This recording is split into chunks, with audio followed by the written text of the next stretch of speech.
Hello there, class. It is July 13th, and we're coming at you with ENG4U's Class of the Day. So, first of all of your assignments should have been returned up until this point, unless you handed them in, I don't know, Sunday night or something. And we are now pushing ahead with our second week here. So this is going to be a busy week, but first we're just going to be doing a third short story, which as always you can find in the content tab. Under short stories, you go to a girl's story, right, and that's the one we're looking at today, right? So just click on the link and it'll take you right here, right? And I'm going to talk about the story, but, well, I already made a video of it for my previous class last quad, so I'm going to turn it over to long-haired Faisal to explain the story, and then I'll be back to tell you about your assignment in a moment. One of those postmodern stories, and I know some of you at home over there might be thinking, why does he keep giving us these weird stories? Why can't we get a normal story? Well, again, as I said when I first introduced this stuff, postmodernism is very big and very influential in university, right? This kind of story and its sort of irreverent nature is it's if you ever take an English class in the university setting, chances are you're going to run into stuff like this. So you might as well get used to the stuff, right, while you can. But let's take a look here at what this one's about. So, uh, this was sort of similar to the Margaret Atwood one, in that it's, talking about relationships and romance and everything like that. But it's different in the sense that it's sort of told in a second person kind of way. Let me just read the first paragraph here. You've wondered what it would be like to be a character in a story, to sort of slip out of your ordinary self and into some other character. Well, I'm offering you the opportunity. I've been trying to think of a heroine for this story, and frankly, it hasn't been going too well. A writer's life isn't easy, especially if, like me, he's got a tendency to sometimes drink a little bit too much. Yesterday I went for a beer with Dennis and Ken, they're real-life friends of mine, and we stayed a little longer than we should have. Then I came home and quickly mixed a drink and started drinking it so my wife would think the liquor on my breath came from the drink I was drinking and not the drinks I had had earlier. I wasn't going to tell her about those drinks. Anyway, Wayne dropped over in the evening, and I had some more drinks, and this morning my head isn't working very well. So, uh, it's a story where the guy is going to tell a story about, a girl, but instead of doing that, so he's sort of talking about himself, right? So he's saying you're the protagonist, you are going to be the star of the show, but in reality, we probably could say that he is the protagonist. And this story isn't so much about the girl, right, that he's telling a story about, rather it's more about him. Of the three stories that I've given you, King of the Raft, and the happy endings and this, right, I do think this one's kind of funny, right? I hope that as you read it, that it makes you laugh at least once, right? Because it is meant to be sort of a funny story.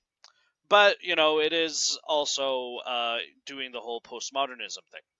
So, let's examine it in some detail here. So, the first thing he brings up as he's developing his story on the first page, right at the bottom here, is he says, for this story, I need a beautiful girl. You probably don't think you're beautiful enough, but I can fix that. I can do all kinds of retouching once I've got the basic material, and if I miss anything, Carl, he's my editor, will find it. So I'm going to make you fairly tall, about 5'8" and a quarter in your stocking feet. I'm going to give you blonde hair, because long blonde hair is sexy and virtuous. Black hair can be sexy too, but it doesn't go with virtue. I've got to deal with a whole literary tradition where black-haired women are basically evil. If I were feeling better, I might be able to do it in an ironic way. Then black hair would be okay, but I don't think I'm up to it this morning. If you're going to use irony, then you've got to be really careful about tone. I could make you a redhead, but redheads have a way of turning out pixie-ish, and that would wreck my plot. So he puts a lot of emphasis into the color of this heroine's hair, right? And it should be obvious, by the way, that he's making a romance story, right? So it's either blonde versus black or red hair. So we should note that, it's sort of implicit in the story here that this woman is automatically white, right? So there's that. But he talks about blonde being virtuous and everything like that, because he's sort of trying to, in that postmodernism way, critique the way romances often end up looking. It's the whole idea of the Disney princess, right? Seen best here in the middle. I think one of those is Snow White. I don't know which one is which, if I'm being honest. But, especially back in the 90s, all of these Disney princesses would be blonde, right, women, and they would look that certain way. So that's what he's really going for here. You'll notice Disney has diversified over the years, right? And there's like some colored princesses in there and everything like that. But, they only do that because they think it would be profitable to do that. Never give Disney credit for anything. That's another story, though. Anyway, so that's what he's talking about there, right? He's looking at what will be perhaps our word of the day, cliches, right? So a cliche is when something happens over and over in a story, in many stories, in the exact same way, right? Even though all of these Disney princesses look a lot different from each other, ultimately they're about the same character, right? They're these princess girls that need to be helped by men and all of that kind of stuff, right? So that's what he's talking about here. So, like we've been talking about, postmodernism is often about coming in through the back door things, right? So you might read that and think, oh, this is so sexist, right? You might have that reaction as you're reading this and seeing how he's saying things. So you've got long blonde hair, and you're this tall, slender girl with amazingly blue eyes. Your face is narrow and your nose is straight and thin. I could have turned up your nose a little, but that would have made you cute, and I really need a beautiful girl. I'm going to put a tiny mole on your cheek. It's traditional. If you want your character to be really beautiful, there has to be some minor defect. You might be thinking, oh, come on, man, this guy's a sexist. But no, that's not what it's going for, right? Because it's postmodernism, it's all about coming through the back door, and the reason he's writing it like this is to sort of show how sexist and silly that kind of writing can be. You'll notice also that he goes after symbolism in the story, right? Usually if you listen to your English teachers, they'll tell you, well, look for the symbolism. This guy has interesting things to say about symbolism, right? He says, your name is Linda. I had to be careful. This is on page 3, by the way. I had to be careful not to give you a biblical name like Judith or Rachel. I don't want any symbolism in the story. Symbolism makes me sick, especially biblical symbolism. You always end up with some crazy moral argument that you don't believe and none of the readers believe. Then you lose control of your characters because they've got to be like the biblical characters. You've got this terrific episode you'd like to use, but you can't because Rachel or Judith or whoever wouldn't do it. I think of stories with a lot of symbolism in them as sticky, right? So he sort of attacks the idea of symbolism, which is used a lot in many stories, including King of the Raft, by the way. King of the Raft was all symbolism. He's sort of saying, well, symbolism makes it hard for you to write. But then, you'll notice in the next paragraph, here goes, Linda held the ring up towards the light. The diamond flashed rainbow colors. It was a small diamond, and reflected that it was probably a perfect symbol of her relationship with Greg. So hang on. He doesn't like symbolism, and then he has this diamond ring, which is in a sense, which is a symbol, right? So it's kind of, again, part of perhaps what makes the story sort of amusing, right? So he says he doesn't like symbolism, but then he uses symbolism, right? So, well, what's the postmodern conclusion about that? So, the postmodernism in there is that, He's saying that symbolism is something you can't escape from in your in writing stories, right? That symbolism is so much a part of our stories where even when the author doesn't like it, right, they end up using it anyway, right? So that's another one of the things we see in this story. So that brings us to what I think is the most interesting part of the story, though, which is talk about the trouble he's going to get with feminists, right? About the story. This is on what's the page here? Page 4? 1, 2, 3. Yeah, page 3. Where he says, I'm going to get in trouble with the feminists about this story. I can see that already. I've got that river that's calm on the surface and boiling underneath, and I've got those trees that are gentle and beautiful with poisonous and dangerous undergrowth. Obviously, the girl is going to be like that, calm on the surface but passionate underneath. The feminists are going to say that I'm perpetuating stereotypes, that by giving their impression the girl is full of hidden passion, I'm encouraging rapists. That's crazy. I'm just using a literary convention. Most of the world's great books are about the conflict between reason and passion. If you take that away, what's left to write about? So, um, he's talking about again his cliche idea of a woman sitting next to the river, right, and having to just sort of sit there waiting for something to happen, right? And he talks about getting in trouble with feminists. So first of all, if you don't know, the word feminism can mean a lot of different things to a lot of different people, and it's certainly like a cliche sort. I shouldn't say cliche.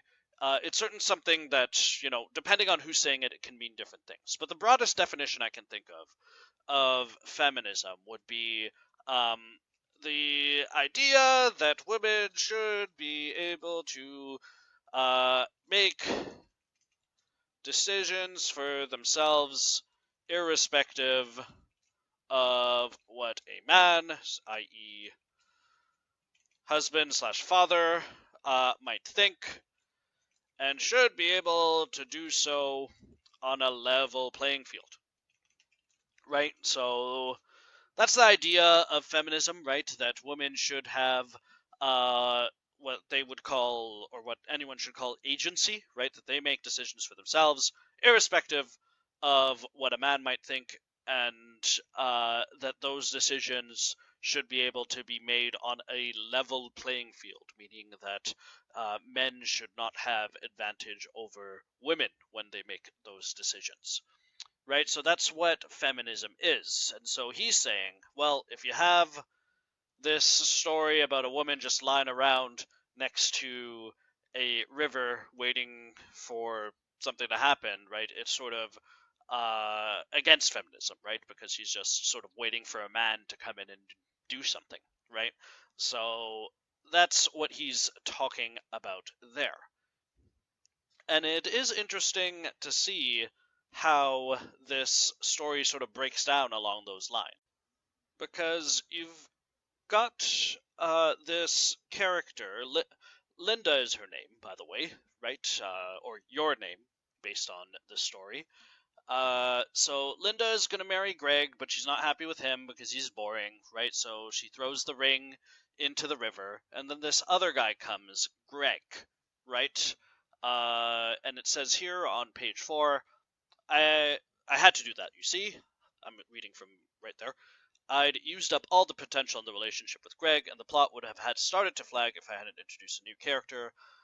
The man who is coming down the path is tall and athletic with wavy brown hair. He has dark brown eyes that crinkle when he smiles, and he looks kind. His skin is tanned, and as if he spends a lot of time outdoors, and he moves gracefully. He is smoking a pipe. I don't want to give too many details. I'm not absolutely sure what features women find attractive in men these days, but what I've described seems safe enough. I got all of it from stories written by women, and I assume they must know. I could have given him a chiseled jaw, but that's about as far as I'll go. So here's a guy, he comes in, and he's described in, again, that sarcastic sort of way that this author likes to use, as being this handsome man, and he steps in. So just going to the other page here. The way this guy is portrayed and the way he works is fascinating, right? Because if you look at the center of page 5, he talks to Linda, and she asks, "Why do you bother fishing then?" Linda asked him. "Why don't you just come and sit on the riverbanks?" "It's not that easy," he told her. "A beautiful girl in a beautiful blue dress may go and sit on a riverbank any time she wants, but a man can only sit on a riverbank if he has very good reason. Because I fish, I am a man with a hobby. After a week of work, I deserve some relaxation. But if I just came and sat on the riverbank, I would be a romantic fool. People who make fun of me, people would make fun of me. They would think I was irresponsible, and before long, I would be a failure." As he spoke, he attached a lure to his line, untelescoped his fishing pole, uh, and cast his line into the water.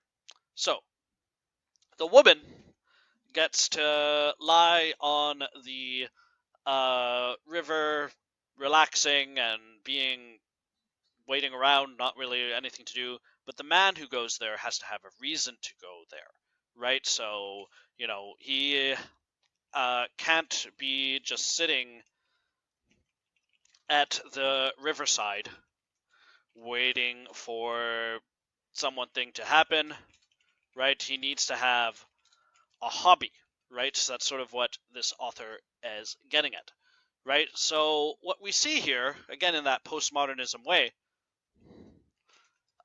is we're seeing that the author here is showing the differences in the way men and women get to act within these kinds of romance stories, right? The men are doing one thing and the women are doing another, right? And if you deviate from that, well, that's not really allowed. So, the story ends after a lot of the author complaining more about writing and everything like that. The story does end with these two um, kissing. Let me just take a look at the second last page here, where he says, "Now I've got to bring this to some kind of ending. You think that writers know how stories end before they write them, but that's not true. We're racked with confusion and guilt about how things are going to end. And just as you're playing the role of Linda in the story, Michael is my alter ego. He even looks a little like me, and he smokes the same kind of pipe. We all want this to end happily. If I were going to be realistic about this, I suppose I'd have to let them make love. Then, shaken with guilt and horror, Linda would go back and marry Greg, and the doctor would go back to his practice. But I'm not going to do that. In the story from which I stole the plot, Michael turned out not to be a doctor at all, but a returned soldier who had always been in love with Linda. She recognized him as they kissed because they had kissed as children, and even though they had grown up and changed, she recognized the flavor of wintergreen on his breath. That's no good. It brings in too many unexplained facts at the last minute. I'm going to end it right here at the moment of the kiss. You can do whatever you want with the rest of it, except you can't make him a returned soldier, and you can't have them love then separate forever. I've eliminated those options. In fact, I'll eliminate all options. This is where the story ends at the moment of the kiss. It goes on and on forever. While cities burn, nations fall and rise and fall, galaxies are born and die, and the universe snuffs out the stars one by one.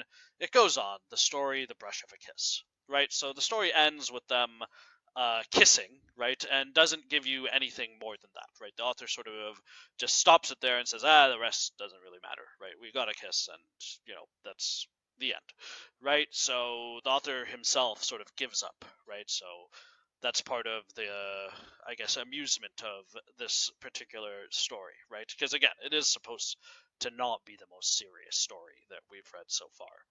King of the Raft was much more serious. Okay, so it's back to me here in the present day, not 1 month ago. So, I hope you guys found that video to be helpful and that you understand the story now, because that brings us to our question of the day, which is right here, right? The story, A Girl's Story, is filled with irony and sarcasm. What is A Girl's Story intended message about the portrayal of women and men in romances? What are the points this author is actually trying to make? So, this question is sort of ask you to look at some of the things you saw in the story that sort of showed the guy's comments about women and men, right? Where he's, talking about the hair color, blonde, brown, black, right? And also about, the idea of how feminists are going to get mad at him and everything like that. So, you should know when you write your answer to this question, right? Like I said in the video, it's just remember, right? The story is not meant to be very serious, and it is also filled with a lot of irony. So, irony, let me get you the definition. So, the definition of the word irony: the expression of one's meaning by using language that normally signifies the opposite, typically for humorous or emphatic effect. Right? So, this story is filled with irony, right? But irony is when you show something, but you actually mean to express the opposite viewpoint, right? So, when this guy is talking about how um, red-haired women are pixie-ish or black-haired women are evil or anything like that, right? You shouldn't take that and then go to my question here and say, well, this shows that this guy is a misogynist, he hates women, right? And he only thinks women should be blonde or something like that, right? Because you have to look at it through the lens of irony, right? So you have to sort of think about, all right, this guy is clearly intending this message to is clearly intending this to be ironic. So what does that mean? What does he actually think, right? If he doesn't actually think that blonde women are the best and that black-haired women are evil, right? And he's being ironic, then what's he actually trying to say, right? Same thing goes for when he criticizes feminism, and also when he talks about how men have something to do in order to visit a riverbank, right? All of this stuff is meant to be ironic, right? So let me repeat that definition. It's when you express something while sort of meaning the opposite, right? It's like if I were to say something like, oh, I love online teaching, right? It's so great. It's so much better than being able to see my students and talk to them and actually help them while standing right next to them, right? Only being able to communicate by email is just fantastic, right? There, what I just said is meant to be ironic, right? So it means that it's the opposite and that I actually quite miss in-person teaching, right? So that's the sort of meaning that I'm giving you there.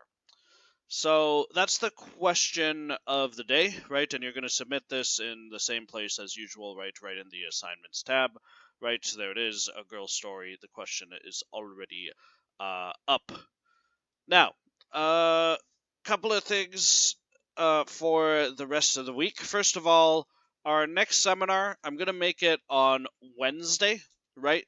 Where at 2 to 3 p.m., right, in the virtual classroom. Right, so that's going to be, normal in that case. And in terms of our content here, right, so we will be talking briefly about the 3 short stories, right? Which is to say, the Happy Endings, King of the Raft, and Girl Story, right? So we'll be talking briefly about the 3 stories, but the main focus is going to be tomorrow's story, which is Gravel, right? So tomorrow's story, Gravel, right, which is already on the on the Classroom website. Gravel here, it's by author named Alice Munro. I'll be talking about it tomorrow in tomorrow's video. But this story is longer, right? It's 12 pages. And you should know that it's not going to be a short answer for this one. This story, Gravel, is going to be what you write an essay about. And we'll be talking about writing this essay starting tomorrow, right? Because it's going to be sort of your first really big assignment, right, which you'll be working on this week. So for now, do the question for today, and if 12 pages sounds like a lot, and it shouldn't, by the way, right, because it's not that much, but if 12 pages sounds like a lot, you should definitely get reading Gravel, right, which is, by the way, of the 4 stories, the best one by far is Gravel, right? So I'll be talking more about that tomorrow. But for now, I think we are finished for the moment. So if you have any questions, as usual today, from 2 o'clock to 3 o'clock, I will be in the virtual classroom to, answer any questions you might have. And until then, or until you see my video tomorrow, I hope you all are doing well.